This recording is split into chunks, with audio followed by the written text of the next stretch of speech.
संतप्त मानस शांत हों, जिनके गुणों के गान में मौन महान जिन विचरे हों।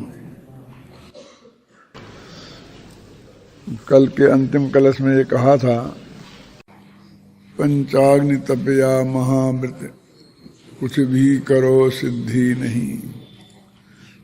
एक ज्ञान के बिना आत्मा की आराधना नहीं हो सकती।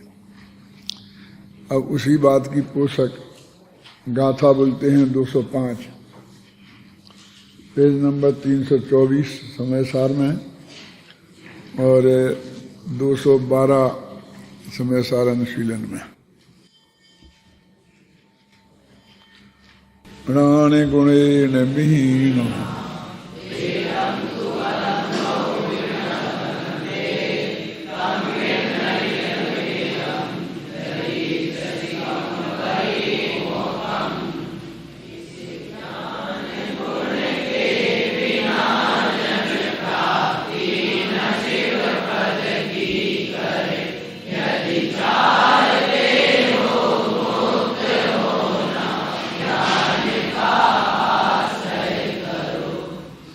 यदि चाहते हो मुक्त होना। प्राकृत गाथा में क्या है?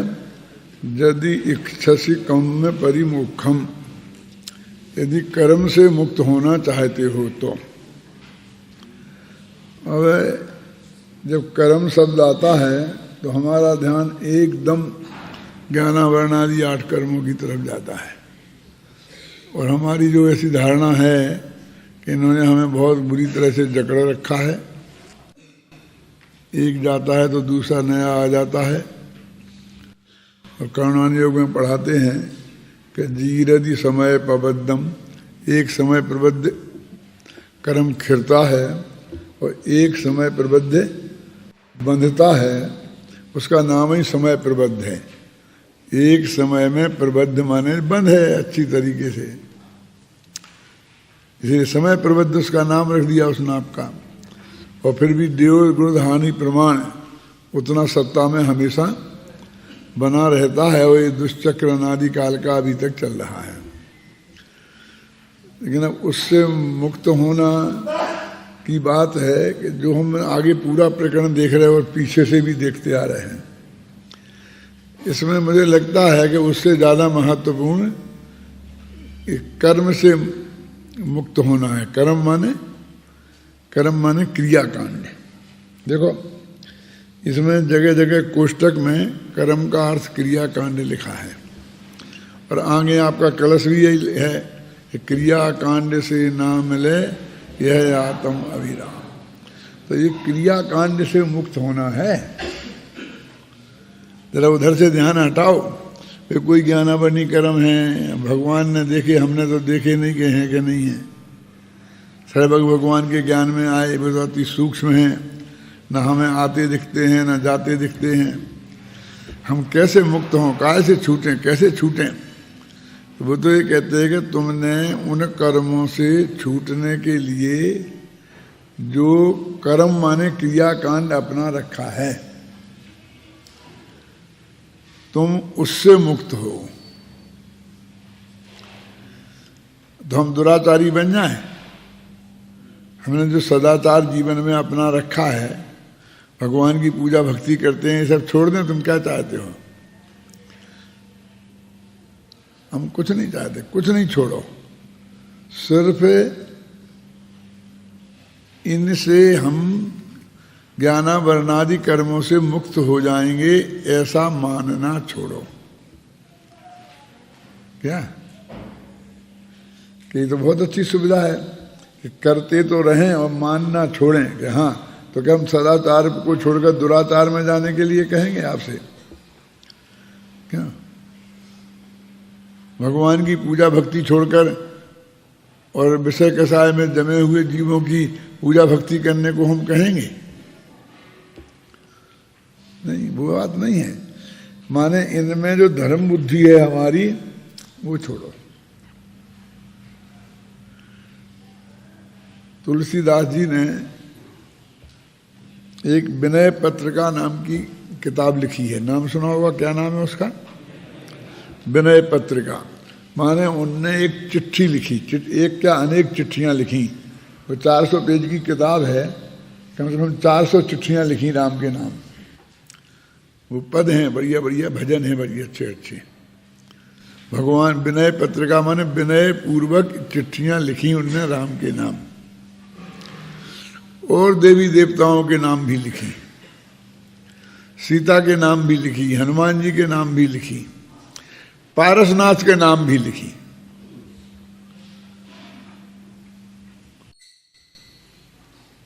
और सबसे एक ही प्रार्थना की है कि मैं आप सबसे प्रार्थना करता हूं कि मेरी श्रद्धा भक्ति राम के अलावा और किसी में नहीं हो, बस एक राम में ही रहे। क्या प्रार्थना की है? उनकी स्तुति लिखी है, लेकिन ये प्रार्थना की कि मेरी भक्ति राम के अलावा और किसी में नहीं रहे, और मेरा रोम रोम राम की भक्ति से भरा रहे, और 24 घंटा मेरे को रहे। और बहुत बहुत बातें हैं, मैंने उसे भी पूरी पढ़ी है आद्योपांत अच्छी तरीके से। सीता जी को पत्र लिखा, उसमें मालूम क्या लिखा है? आप तो उनकी धर्मपत्नी हैं, तो जब उनका मूड अच्छा हो, है ना, तब तुम ऐसा करना ऐसा करना ऐसा करना, और बस मेरी ये एप्लीकेशन लगा देना, मुझे ऐसे कर देना, बस मेरी ये बात राम जी के सामने रख देना। और जितनी महिलाएं अपने पतियों से बात मनवाने के लिए जो भी विधियां अपनाती हैं, वो तुलसीदास जी ने वो सारी विधियां उसमें लिख दी। क्या है कि तुम्हें ऐसे हाथ चाहे मत कर देना, बेगुस्से में हो तुम ठोक दो तो भी और गुस्सा हो जाएंगे और मुझे मेरे से और नाराज हो जाएंगे। पर हमारा मूड देख कर और किस विधि से कैसे कैसे क्या कहना, ये सब उसमें लिखी हैं बातें। हनुमान जी से कहा तुम तो बहुत भगत हो और तुम्हारे तो हृदय में बसे ही हैं, तो तुम भी मेरी विनय पहुंचाना। मैं ये सब रामायण आपको क्यों सुना रहा हूँ कि वो विनय पत्रिका उन्होंने लिखी, और फिर राम से एक बात कही कि राम तुम मेरी कविता ही क्या देखते हो, मेरे इस छंद में बहुत बढ़िया अलंकार हैं, छंद हैं, बढ़िया हैं, मैंने बहुत बढ़िया बढ़िया बातें तुम्हारे गुणों का अनुवाद में किए हैं, ऐसा कुछ नहीं है। इससे बहुत अच्छे अच्छे कवि हैं और वे और बहुत अच्छा अच्छा लिख सकते हो, लिख भी रहे होंगे, लेकिन मेरे में और उनमें एक बहुत बड़ा अंतर है, जिसमें तुम ध्यान देना कि क्या अंतर है। कि वो लोग तो ऐसे हैं कि बनी तो कविताई, नहीं तर राधा कृष्ण के सुमरन को बहानो है। शीतकालीन कवियों ने खूब श्रृंगार रस का वर्णन किया और नायक नायिका के रूप में राधा और कृष्ण को रख दिया, और किसी ने कुछ कहा तो चुप रहे, ये भगवान की बात है, भगवान और भगवानी की बात है। उन्हें अपने वो सारा श्रृंगार रस उनके नाम पर करके उनको पवित्र माना, और आखिर एक जगह तो लिख ही दिया कि बनी तो कविताई, नहीं तो राधा कृष्ण के सुमरन को बहानो है। इस बहाने से भगवान का स्मरण कर रहा हूं मैं, तो बस खत्म। मेरी कविता ऐसी नहीं है कि तेरे में क्या विशेषता है कि ये झूठी नहीं है। इस जवान से, इस लेखनी से तेरे अलावा आज तक किसी की प्रशंसा नहीं निकली। ये ऐसा काम नहीं है जैसे कि अभिनंदन पत्र छपे छपाए तैयार रखे रहते हैं और जो पंडित आता है बस उसका नाम काट के दूसरे का नाम जोड़ देते हैं और उसे दे देते हैं। उसमें क्या लिखा, उसकी वास्तविक क्वालिटियां वो हैं कि नहीं हैं, हमें ऐसे कुछ लेना देना नहीं है। क्या बस सांचे में यहाँ राम लिख दिया, फिर वहाँ कृष्ण लिख दिया, फिर वहाँ पर महादेव लिख दिया, फिर महावीर लिख दिया, बस खत्म। बस नाम बदलते हैं और बाकी सारी क्वालिटियां वो एक ही जैसे लिखते रहते हैं ना। उनके यहाँ आता ना, शंकर भोले भाले तुमको लाखों प्रणाम, समझो नहीं, महावीरा भोले भाले तुमको लाखों प्रणाम। फिर महावीरा भोला भाले, भोले भाले हैं, भोले भाले किसे कहते हैं? उसका मैं अर्थ बताना नहीं चाहता हूं, आप अपने आप समझ लो। तो हमें क्या, उनने बस हटा कर बन गई कविता हमारी। तो वो तुलसीदास जी कहते हैं कि मेरी कविता ऐसी नहीं है, झूठी नहीं है। आज तक किसी दूसरे और राजाओं और उनके जो हैं राज दरबारों के कवि थे ना, तो वो राज दरबारी कवियों के समान नहीं है मेरी कविता। बस मैंने तो एक निष्ठ होकर तेरी भक्ति की है, ये झूठी नहीं है। इस दृष्टि से तू मेरी इस बात को देखना, तो तेरे को मेरी बात बिल्कुल स्वीकार हो जाएगी। मेरी विनय पत्रिका माने एप्लीकेशन तेरे को मेरी जरूर स्वीकार हो जाएगी। तो ऐसे ही यहां पर ये कहते हैं अपन वीतराग के वीतरागता के अलावा और किसी भी कर्म कांड से, क्रिया कांड से उसकी प्राप्ति नहीं होगी। हम सिर्फ इतना समझाना चाहते हैं, तुमसे कुछ छुड़ाना नहीं चाहते हैं। सदाचार से दुराचार में थोड़ी ले जाना चाहते हैं। जो कर रहे हो तो बहुत अच्छा, और इससे भी ज्यादा अच्छा करो तो और भी बढ़िया है। लेकिन शास्त्र में साफ साफ लिखा है कि हर चीज भूमिका अनुसार होती है। चौथे गुणस्थान में चौथे गुणस्थान के युग होता है, पंचम में पंचम के युग होता है, सातवीं प्रतिमा में सातवीं प्रतिमा के युग होता है। ये नियम है, इसका हम उल्लंघन नहीं कर सकते। यदि उल्लंघन कर सकते हैं तो या तो हम सर्वज्ञ की वाणी माने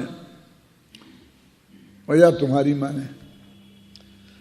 मैंने ये प्रश्न बहुत अत्यंत नजदीकी लोगों से, जिनके प्रति हमारा बहुत गहरा लगाव, दोस्ती, कलो, प्रेम था, उनसे पूछा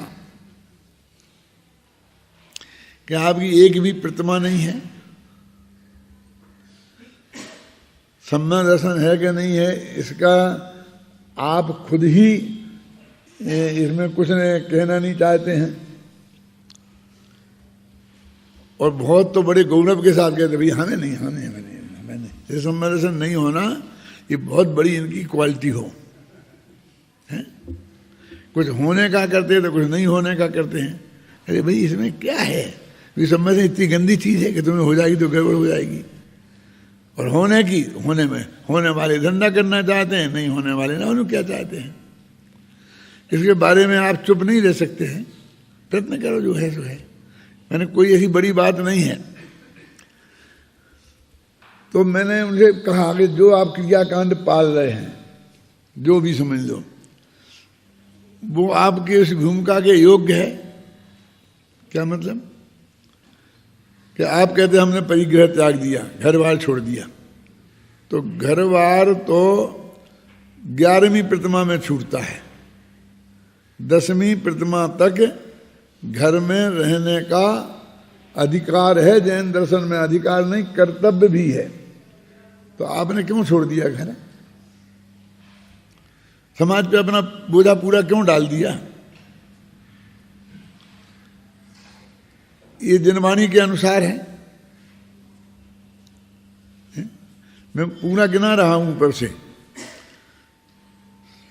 आरंभ त्याग और परिग्रह त्याग में अंतर जानते हैं क्या है? ये जो खाना बनाना, कमाना, ये करना, ये सब करना है क्रिया है, इसे बोलते हैं आरंभ। और परिग्रह तो रुपया पैसा धन संपत्ति सब होती है। तो पहले वो कमाई बंद करता है, जो है परिग्रह, उससे अपने जीवन को व्यवस्थित करता है। फिर जब वो आरंभ त्याग करता है, माने फिर वो चूल्हा चक्की नहीं चलाएगा, तब फिर अपने घर वाले ही उसको भोजन को बुलाएं तो उनके यहां भोजन कर लेता है।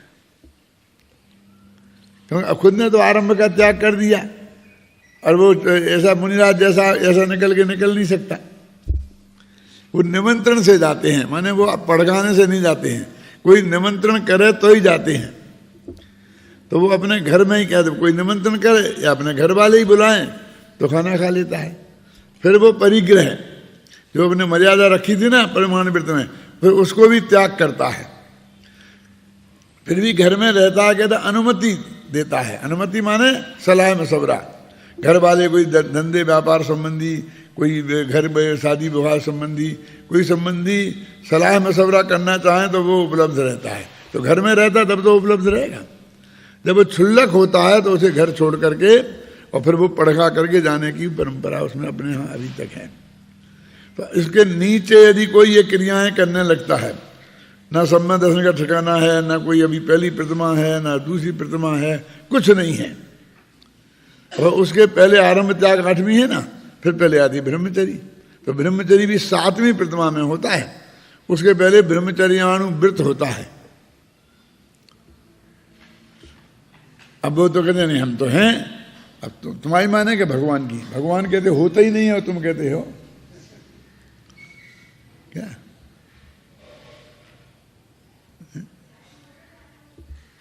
पंडित बंशीधर जी नया अलंकार थे, वो बराबर उन्होंने ब्रह्मचरी प्रतिमा ली थी और ऊपर सब बात किया था, और उसके बाद में भी कुर्ता धोती और टोपी में रहते थे। अब यहाँ तो ना कोई पहली प्रतिमा है, ना कुछ नहीं है, और बस चदरा ओढ़ा और चल दिए, बस हम तो त्यागी हैं। तो गुरुदेव तो ऐसे फरमाते थे, काहे के त्यागी हैं? धर्म के त्यागी हैं। कौन सा पद है जैन दर्शन में? भाई मैं ये नहीं कहता आप ब्रह्मचर्य से रहने का निषेध कर रहे हैं, मैं क्यों निषेध करूंगा? ब्रह्मचर्य तो अटल बिहारी वाजपेयी भी रहते थे, क्यों? बहुत लोग रहते थे, आपको भी रहना चाहिए, ऐसी कौन बात है? कोई जबरदस्ती विषय सेवन करने के लिए आपको कह रहा है ना। लेकिन जैन दर्शन में आचार्य कहते हैं ब्रह्मचर्य 7वीं प्रतिमा के बिना नहीं होता, उसके पहले ब्रह्मचर्यानुव्रत होता है। अब मैंने 7वीं 8वीं 9वीं 10वीं 11वीं की सबकी बात बताई ना। फिर 6वीं प्रतिमा क्या है? रात्रि भोजन त्याग और दिवा मैथुन त्याग। क्या मतलब है? मैंने अभी तक किसी न किसी रूप में रात्रि भोजन चलता था और किसी न किसी रूप में दिवा मैथुन चलता था। इसका ये प्रतिमा इतनी ऊपर क्यों रखी? ये तो बहुत साधारण बातें हैं। जैनी मात्र को भी रात में नहीं खाना चाहिए, लेकिन उसके बहुत स्तर भेद हैं। यदि बिल्कुल चारों तरह के आहार का मन वचन काया से त्याग, बिना किसी प्रतिमा के, बिना किसी व्रत के, बिना किसी सम्मान दर्शन के यहाँ हो जाता होता, तो वे उसे 6वीं प्रतिमा में क्यों रखते? 7वीं ब्रह्मचर्य है और 6वीं में रात्रि भोजन त्याग है, दिवा मैथुन त्याग। 5वीं प्रतिमा का नाम है सचित्त त्याग। यदि पहले ही सब सचित्त का हो जाता त्याग, तो वे वहां सचित्त त्याग 5वीं प्रतिमा में क्यों रखते हैं? और पुरुषदो बास, ये 4थी प्रतिमा। क्या समझे? 4थी प्रतिमा पुरुषदो बास माने 8वीं का उपवास, 7वीं का एकासन और 9वीं का एकासन 48 घंटे का होता है ना, उसे बोलते हैं पुरुषदो बास। तो वो तो उन्होंने 4थी प्रतिमा में रखा। क्यों? अब वो कुछ मुझ नहीं है और हमें ठोके जा रहे हैं। हमने 10 दिन का कर दिया, 15 दिन का कर दिया, काचा इतना कर दो ना, क्या होगा उससे? है ना? रोज दो वहां रखी, फिर सामायिक, ये सब इसके पहले सब ध्यान करने बैठ गए। अरे अपने सामायिक प्रतिमा तीसरी है और दूसरी प्रतिमा में सामायिक व्रत है। 12 व्रतों में सामायिक नाम का व्रत है ना। उसके पहले कहीं बताओ हो तो हो। ये नहीं कहता हूं कि आप मैं सामायिक नहीं करो, आप लेकिन होता ही नहीं है, तुम करो, जो करते हो वो तुम्हारी सामायिक नहीं है।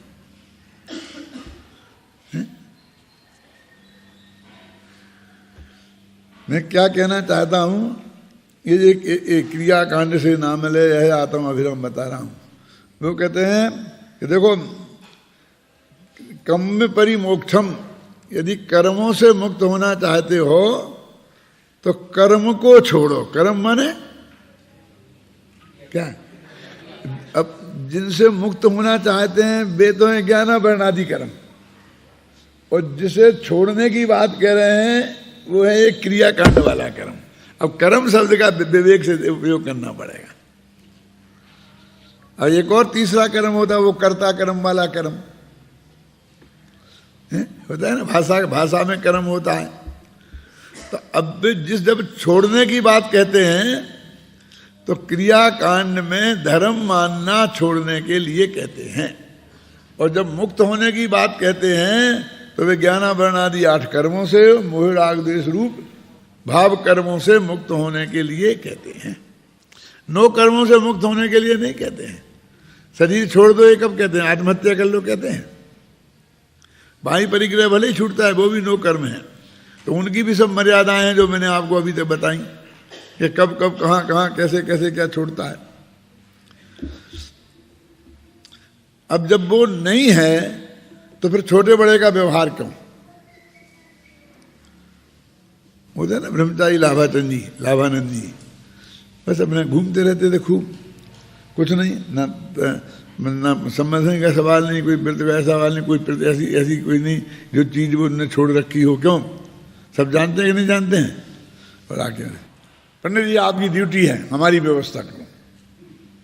क्यों हमारी क्या की ड्यूटी है? अरे हम त्यागी लोग हैं, आप गृहस्थ लोग हो, इसलिए आपकी ड्यूटी है हमारी। कौन से तुम त्यागी हो? काय के त्यागी हो? काय के त्यागी हो तुम? अरे भाई हम पढ़ें पढ़ाएं, घर की सारी व्यवस्था संभालें, फिर शास्त्र लिखें, हैं क्यों? और तुम्हें कुछ नहीं करना है, बस अकेले बैठे, और वो भी सारी व्यवस्था हम तुम्हारी करें कि तुम हमारी करो। क्यों बोलो? साधन भी ब्रह्मचारी राजमल जी पंडित टोडरमल जी की करते थे कि टोडरमल जी ब्रह्मचारी राजमल जी की करते थे? वे वृत्ति थे मालूम, बुद्धिपूर्वक के साथ से। और जे वृत्ति नहीं थे टोडरमल जी, ये गृहस्थ थे, बाल बच्चों वाले थे, मुनि भी करते थे। क्यों? और वो राजमल जी उनकी मालूम कैसी सेवा करते थे? सारी व्यवस्थाएं तो जुटाते ही थे, लेकिन पेन कागज ये सब ला के उनके सामने रखते थे। अब एक उमर सार की टीका लिखते थे तो एक जब पेज पूरा हो जाता था तो उनके हाथ से पेज ले लेते थे और दूसरा कोरा कागज रख देते थे और उसे पढ़ते थे। ऐसा लिखा है उनने। वे लिखते गए और हम बाँचते गए। वो पेज लिखा गया तब पूरी लिखी जाएगी तब हम पढ़ लेंगे, इतना धैर्य नहीं था।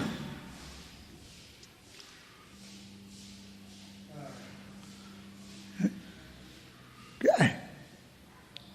मैंने किस बात की करें? मैंने कहा देखो हमारे 4 बच्चे हैं, 2 तुम पालो 2 हम पालेंगे। करो कुछ काम करो। हम पढ़ाते हैं बच्चों को, थोड़ा तुम पढ़ाओ, थोड़ी व्यवस्था देखो। है ना? जब कुछ है ही नहीं, जब न तुम्हारे गुणस्थान के हिसाब से, न प्रतिमा के हिसाब से, न किसी हिसाब से, जब कुछ है ही नहीं तो काय के तुम त्यागी हो, काय के हम कैसे तुम्हारी सेवा करें? अपने माँ बाप की सेवा करना छोड़ के, 3 लोग के नाथ की सेवा करना छोड़ के, तुम कौन होते हो? हमारे क्या लेना देना तुमसे? पहली हमारी ड्यूटी देवसास गुरु की है, फिर दूसरी हमारी ड्यूटी अपने माँ बाप की, अपने गुरु की, अध्यापक की, उनकी है, और फिर तीसरे नंबर पर तुम कहीं आते हो साधर्मी हो ना। बस खत्म। हम दोनों एक धर्म को मानते हैं, समझ लो, इतनी सी तो बात है ना। तो वे तो लाखों हैं, करोड़ों में हैं, उनकी जितनी संभव होगी होगी, नहीं होगी नहीं होगी। लेकिन नहीं, अभी सारी समाज ने भी ये मान रखा है, उनने भी ये मान रखा है, और इससे मुक्त हम मुमुक्षु समाज वाले भी नहीं हैं, लेकिन गंभीरता से हम विचार तो कर सकते हैं ना। इसलिए मैंने जानकर एक कर्म शब्द का जो है ना वो क्रियाकांड अर्थ किया कोष्टक में बार बार। और जो एक कलश रखना ना उसमें भी क्या लिखा? पद मेदम ननु कर्म दुरासदम, वहाँ कर्म शब्द का प्रयोग है ना। और मैंने पद्यानुवाद में क्रियाकांड से ना मिले ऐसा लिखा। शुभ कर्म से, उनका मतलब उनका अर्थ भी ज्ञानावरणादि कर्म से नहीं है। साधन के रूप में जब बात करते हैं तो शुभ कर्म अशुभ कर्म के रूप में करते हैं ना, ज्ञानावरणादि कर्म के रूप में थोड़ी बात करते हैं। तो हमें मुक्त होना चाहते, कैसे मुक्त होना चाहते? यदि ज्ञानावरण आदि कर्मों से मुक्त होना चाहते हैं तो क्या करो? कर्म मत करो ज्ञान करो। विज्ञान भी एक कर्म माने कार्य है ना, वो भी एक करने की चीज है, लेकिन इस जगत ने उसको करना ही नहीं माना। ज्ञान गुणे न विहीना, कहते ज्ञान गुण से जो रहित हैं, एदम पदम विहुण लहंते, वे उस परम पद को कभी प्राप्त नहीं करेंगे। ऐसे बहुत से लोग हैं जो ज्ञान गुण से के बिना हैं और कोई क्रियाकांड करके मुक्त होना चाहते हैं, है ना। तम गिन्ह नियत मेदम यदि इच्छसी, यदि तुम मोक्ष चाहते हो तो वो जो एक ज्ञान पद है उस ज्ञान पद को तुम ग्रहण करो। अब ये ज्ञान पद में भी जैसे कर्म में ये चक्कर है ना, ज्ञानावरणादि कर्म और क्रियाकांड वाला कर्म, ऐसे ज्ञान में भी है। एक ज्ञान माने त्रिकाली ध्रुव भगवान आत्मा, और ज्ञान माने आत्मा की अनुभूति, माने ज्ञान की पर्याय, आत्म सन्मुख ज्ञान की पर्याय। अब ज्ञान गुणेन विहीना, यहां पर क्या लेना है? क्योंकि त्रिकाली ध्रुव से विहीन तो कोई है ही नहीं, है ना। त्रिकाली ध्रुव जो भगवान आत्मा ज्ञान है उससे विहीन तो कौन है, लेकिन उसको अनुभव करने वाली जो पर्याय है सम्यक ज्ञान रूप, उससे रहित माने आत्मानुभूति के बिना। इसलिए देखो नीचे जो गाथा का अर्थ लिखा ना, तो लिखा ज्ञान गुण माने आत्मानुभव। ये ऐसा अपनी तरफ से नहीं लिख दिया, इसे आगे पीछे से सब देखकर और देखा कि खुद आचार्य अमृतचंद्र ने, उनने जयसेन ने इस ज्ञान गुण का अर्थ आत्मानुभूति किया है। क्या वो तो कोष्टक में आपको इसलिए लिख दिया, आगे तो अपने आप आ ही जाएगा, आपका ध्यान रहेगा तो। लेकिन आपको यहीं से रहे कि वो ज्ञान गुण के बिना, माने वो ज्ञान गुण है ना आत्मा में, एक द्रव्य गुण और पर्याय वाला नहीं है। हम कहते आत्मानुभव से रहित बहुत से लोग अनेक प्रकार के क्रियाकांड करते हुए भी, है ना, उस ज्ञान स्वरूप पद को, अब ये यहाँ त्रिकाली ध्रुव आ गया ज्ञान है आत्मा को, तो वहाँ ज्ञान गुण और यहाँ ज्ञान स्वरूप पद का अर्थ आत्मा किया, वहाँ अनुभव किया है ना, प्राप्त नहीं कर पाते। इसलिए हे भव्य जीवो, यदि तुम कर्म से पूर्ण मुक्ति चाहते हो तो इस नियत ज्ञान को ग्रहण करो। कौन? वो अपने में नियत, अपना भगवान आत्मा में लगा हुआ जो आत्मानुभव, माने आत्मानुभव करो। वो एक राजवार्तिक में आता ज्ञान क्रियाभ्याम मोक्षा, और वहाँ पर नीचे एक श्लोक दिया है, और अंधश्च पंगुश्च, ऐसा अंधे और पंगु, अंधा का और लंगड़े, इन दोनों का उदाहरण दिया है कि अंधे और पंगु दोनों अलग अलग हो जाएंगे तो दोनों ही नष्ट हो जाएंगे। यदि दोनों मिल जाएं तो वे अपनी आजीविका चला सकते हैं। ख्याल में नहीं ना, वहाँ एक सब लोग देखो ज्ञान क्रियाभ्याम मोक्षा, ज्ञान क्रियाभ्याम मोक्षा, क्यों? तो वो ये कहते हैं कि अंधे और पंगु का उदाहरण, ये तो दो आदमी हैं, तो ठीक है, पंडित के पास ज्ञान और साधु के पास क्रिया, हो गया काम। वहां भी दो है ना, एक अंधा और एक लंगड़ा, तो लंगड़े के पास टांगे नहीं है, आंखें हैं, और अंधे के पास टांगे हैं, आंखें नहीं हैं, तो दो ही मिल गए ना, तो यहां भी मिल गए ना, तो दोनों मिल के धर्म हो जाएगा। क्या? एक ज्ञान वाला, एक क्रियाकांड, एक चारित्र वाला, और उससे धर्म हो जाएगा। क्यों? होगी पूर्ति। तो आचार्य कहते भैया जी दोनों एक जगह चाहिए, एक व्यक्ति में होना चाहिए। ऐसा नहीं चलेगा कि तुम्हारा ज्ञान और हमारा चारित्र। एक बहुत बड़ा दार्शनिक हुआ है जो बहुत ही कुरूप था, क्या था नाम उसका? अष्टावक्र, हिंदुस्तान का नहीं, विदेशी है, विदेशी है, वो कह रहे तुम समझ लेना क्या लेना देना उससे, लेकिन बहुत बड़ा वैज्ञानिक में वो जो जिसने वो सेव गिरता देख करके जमीन पर, वो इसका गुरुत्वाकर्षण का सिद्धांत है। न्यूटन तो दूसरा होगा, लेकिन न्यूटन तो नहीं है फिर। लेकिन एक जो विद्वान था वो बहुत ही कुरूप था और बहुत ही विद्वान था। एक महिला उसके पास आई और उस महिला ने उससे कहा, बिल्कुल वो तो बुढ़ा था, ये नई उम्र की थी, एकदम बहुत खूबसूरत थी, कि मैं तुमसे शादी करना चाहती हूँ। तो नहीं, क्यों? मैं तो कुरूप आदमी, बुढ़ा आदमी, मेरे से तुम शादी क्यों करना चाहती हो?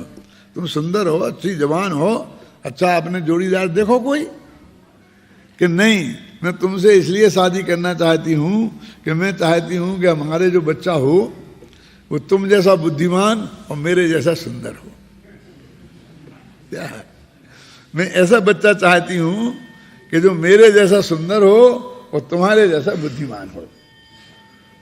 तो उसने कहा ये तो ठीक है, लेकिन एक बात नहीं सोची तुमने कि यदि भाग्य से मेरे जैसा रूप रंग और तुम्हारे जैसी बुद्धि उसमें आ गई तो क्या होगा?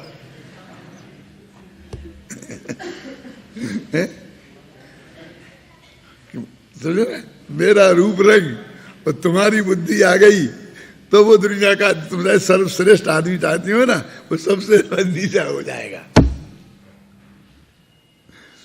ये दोष नहीं है, उसी में ज्ञान और उसी में क्रिया।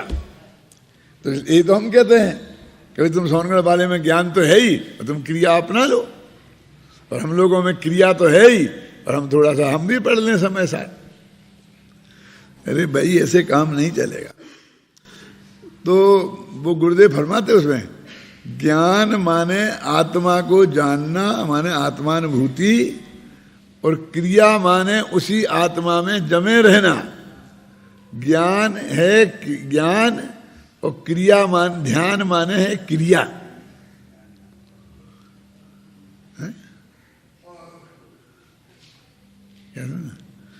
इसलिए अपने उन लोगों को ज्ञानी ध्यानी कहते हैं ना। अपन ने भी देवसास गुरु की स्थिति में पूजा में लिखी कि नहीं, ज्ञानी ध्यानी समरसानी द्वादश विधि तप नित्य करते जो, है ना। ज्ञानी और ध्यानी, आत्मज्ञानी और आत्मा में लीन रहने वाले ध्यानी, चाहे उसे क्रिया कांड कहो। लेकिन आत्मा की क्रिया तो ये है ना, लेकिन इसे छोड़कर जितनी भी क्रियाएं हैं, देखो सुनना, जो अजैनियों में होती हैं बे और जैनियों में होती हैं भावलिंगी संतों के बे भी,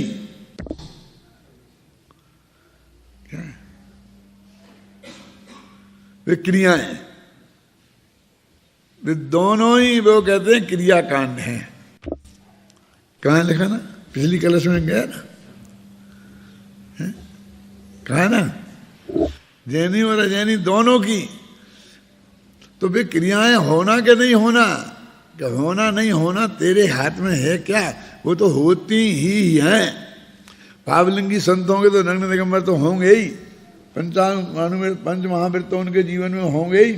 जब वे चलेंगे तो एरिया समझ पूर्वक चलेंगे ही, हैं? क्या हम इनका पालन क्या करें? ये तो पलते हैं।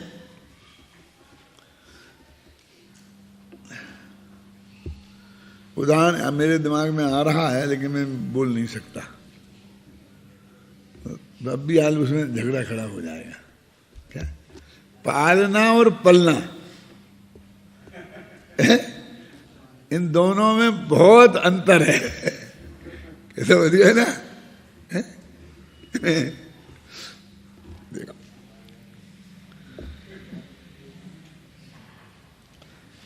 आत्मख्याति टीका पढ़ते हैं। मेरे आंखों में कुछ ऐसा आ गया कि मुझे दिखता नहीं है, कुछ कम दिखता है। समस्त कर्मों में, कर्मों माने क्रियाकांडों में प्रकाशन का अभाव होने से, कर्मों माने क्रियाकांडों से ज्ञान की प्राप्ति नहीं होती। कहते उन्हें एक प्रकाशन नाम का गुण नहीं है। प्रकाशन माने जानना है। जैसे कि हमें उजेला करना है तो हम उस दीपक को लाएंगे जो जिसमें प्रकाशन नाम का गुण होगा, तब तो उजेला होगा।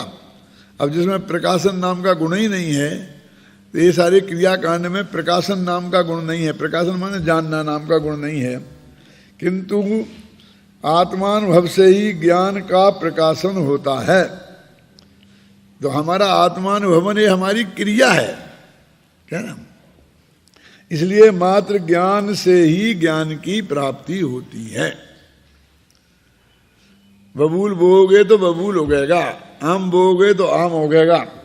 इस कारण बहुत से ज्ञान शून्य जीव अनेक प्रकार के कर्म करने पर भी, अब यहाँ कर्म करने पर भी वही क्रियाकांड ही आएगा ना, करने पर भी इस ज्ञान पद माने आत्मा को प्राप्त नहीं कर पाते, और इस ज्ञान पद को प्राप्त नहीं कर पाने से वे कर्मों से मुक्त नहीं होते।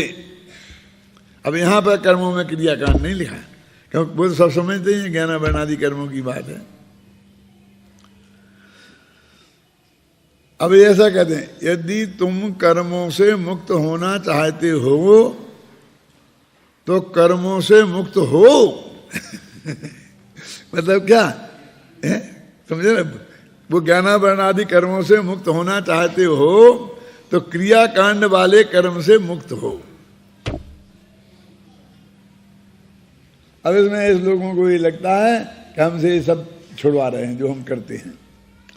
मैंने बार बार कह दिया कि छुड़वाने की तो बात ही नहीं है।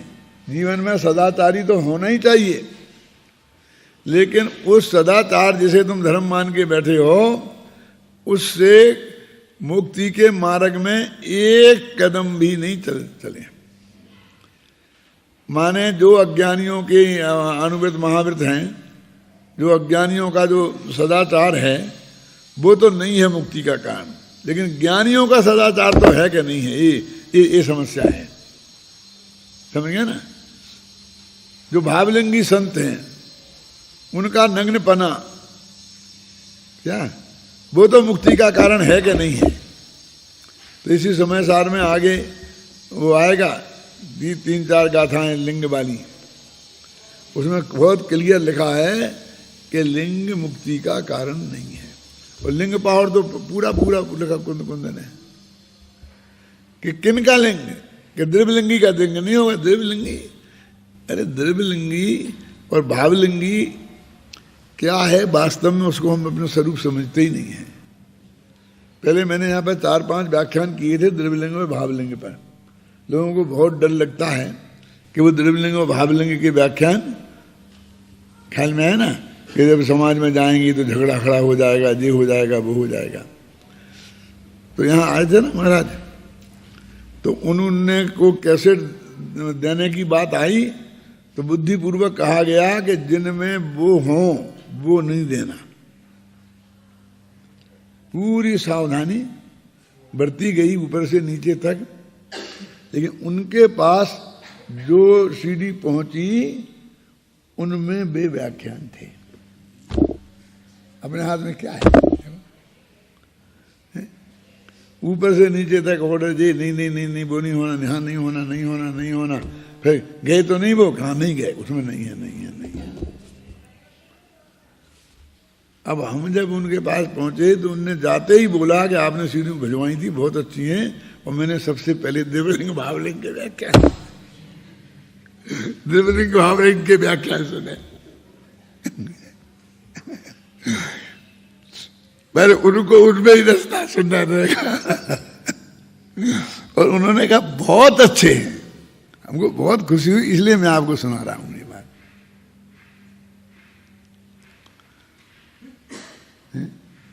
कि बहुत बढ़िया है। हम जिस तरह द्रव्यलिंग शब्द सुनते ही हमारे एकदम जैसे लगता है कानों में वो डाल दिया हो गरम लोहा लगा करके, ऐसा नहीं है। सिद्ध चक्र विधान में लिखा है, द्रव्यलिंग बिन कर्म खिपाई और भावलिंग बिन शिव पद जाई, यो अयोग कारज नहीं होई, तुम गुण कथन कठिन है सोई। कि जिस प्रकार द्रव्यलिंग के बिना किसी को मोक्ष नहीं होगा और भावलिंग के बिना कर्मों का नाश नहीं होगा, उसी प्रकार जिस प्रकार ये असंभव काम है, द्रव्यलिंग के बिना मोक्ष जाना असंभव है, भावलिंग के बिना कर्मों का नाश होना असंभव है, उसी प्रकार हे भगवान तुम्हारे गुणों का वर्णन करना मेरे लिए असंभव कार्य है। ये लिखा। वो जो शास्त्र में थोड़ी बहुत निंदा आती है वो तो भावलिंग के बिना अकेला द्रव्यलिंग होता है उसकी आती है, खासकर द्रव्यलिंगी मिथ्या दृष्टि की। लेकिन द्रव्यलिंगी कई तरह के होते हैं। देखो, पहले गुणस्थान वाले द्रव्यलिंगी, चौथे गुणस्थान वाले द्रव्यलिंगी, पांचवें गुणस्थान वाले द्रव्यलिंगी, छठवें सातवें गुणस्थान वाले द्रव्यलिंगी, 13वें गुणस्थान वाले द्रव्यलिंगी। हम इनमें तो गिनते ही नहीं थे।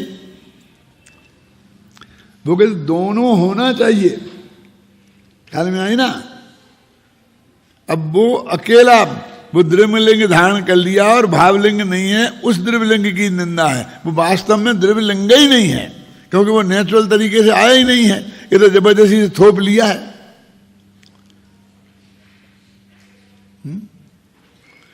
अरे चौथे पांचवें वाले कैसे होते होंगे?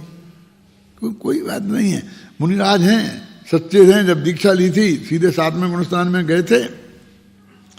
अब बाद में कोई शिथिलता आ गई और छठवें आ जाते हैं, तो छठवें और सातवें में तो झूलते ही रहते हैं। लंबा झूला लग गया तो वो पांचवें में भी आ जाते हैं। अब पांचवें में आ गए, एक दो ने पता ही नहीं चलता। यदि पता भी चल जाए तो दौड़ के कपड़े पहनेंगे कि वे छठवें सातवें में जाने की कोशिश करेंगे। बोलो क्या करना चाहिए? तो पुरुषार्थ तो छठवें सातवें में जाने का करेंगे तो वो पहुंच जाएंगे बखदम। तो उतने काल तक वे पांचवें गुणस्थान वाले द्रव्यलिंगी रह गए, चौथे तक भी आ सकते हैं। 11वें गुणस्थान से गिर के पहले तक आ जाते हैं ना। मुनि एकादश गुणस्थान चढ़ी गिरत तहां ते चित्त भ्रम ठानी। आप बोलिए, तो ये फटाफट दौड़ के उनकी ड्यूटी क्या है? बोलिए। ये है कि वो अपने गुणस्थान को आगे ऊपर बढ़ाने की कोशिश करें कि दौड़ के कपड़े अपने शरीर पर डालने। कहां से लाएंगे कपड़े? जब इतने दिनों से कपड़े लेते ही नहीं है, कोई देगा भी कैसे? संभव ही नहीं है ना। जिससे कपड़े मांगेंगे वो उपदेश देगा, कपड़े तो देगा नहीं है? तो समझ गए ना मेरे कहने। तो इसलिए ये होते हैं सब। तो यहाँ तो द्रव्यलिंग भी है, भावलिंग दोनों ही जरूरी हैं। लेकिन एक ऐसा है कि उसके बिना नहीं होगा, लेकिन उससे नहीं होगा। और दूसरा है उसके बिना नहीं होगा और उससे होगा। इतना अंतर है कारण में, बस खत्म। इस अंतर को हमारे विवेक में समझना है। ये किसी की निंदा प्रशंसा के लिए बात है ही नहीं। लोग कहते बार बार कहते साहब हम हमें द्रव्यलिंगी मुनि मानते हैं, हम द्रव्यलिंगी मानते। कौन मानता है तुम्हें द्रव्यलिंगी? समझ में नहीं आता।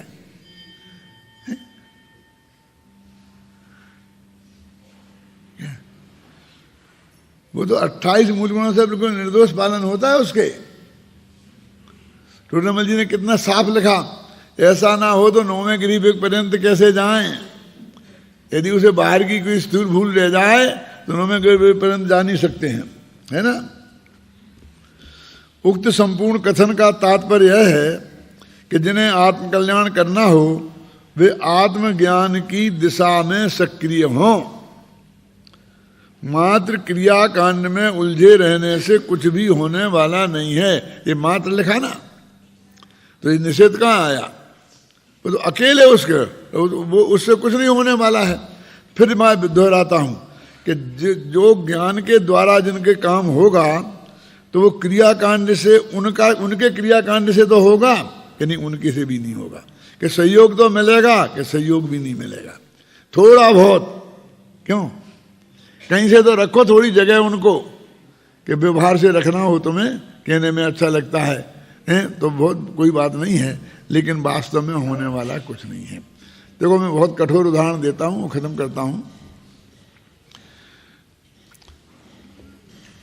अपनी बेटी की शादी जिसके साथ हुई है अपना जमाई तो वो ही है ना, क्यों? अब उसका भाई क्या, यदि वो बुंदेलखंड में चलता है? मारवाड़ी तो बहुत समझदार है, पर एक है जमाई और बाकी सब ब्याई। ब्याई माने कुछ नहीं, ऐसा सुबह के प्रजन में भी आया था ना। अब ये नहीं समझे हमारे जमाई, तो कहना हो तो कह लो, लेकिन वास्तव में 1-8% तो वे जमाई हैं कि नहीं? जमाई के भाई अपने जमाई 1-8% तो हैं, क्यों बोलो? बिल्कुल ही नहीं है ना, बिल्कुल जीरो है ना। ये मानना पड़ेगा कि नहीं मानना पड़ेगा? सबको ये मानना पड़ेगा। यदि उसने 1% मान के 1% पति जैसा व्यवहार किया तो उसको जेल में जाना पड़ेगा, वो घर में नहीं रह सकता है। क्यों? तुम्हें कहना बड़े पापा छोटे पापा, दो पापा होते हैं बड़े पिताजी छोटे पिताजी, बड़ी मम्मी छोटी, ये कुछ होते ही नहीं है, हो ही नहीं सकते हैं, समझ गए ना? ऐसा ही उसमें रंच मात्र भी नहीं है, तो फिर कैसे कहने हैं? ऐसा ही है, कहने का व्यवहार तो जगत में ऐसा ही है, चलता है। जैसे तुम्हें कहना हो तो हमें कोई ऐतराज नहीं है, तो हम तो बार बार इसलिए कहते हैं कि तुम एक कहने की वजह से उसे थोड़ा बहुत मान नहीं लो। उनके तो हैं जिनके सच्चे हैं, उनके तो हैं जो सच्चे मुनिराज हैं, उनके तो हैं, उनका तो ये सब है कि नहीं, किसी का भी नहीं है। उनका स्वभाव तो नहीं, उनका स्वभाव भी बंद का कारण है। ये बात इनमें कही गई है। कल जो अपन कलश पढ़ेंगे बहुत अच्छा है, कलश बहुत अच्छा।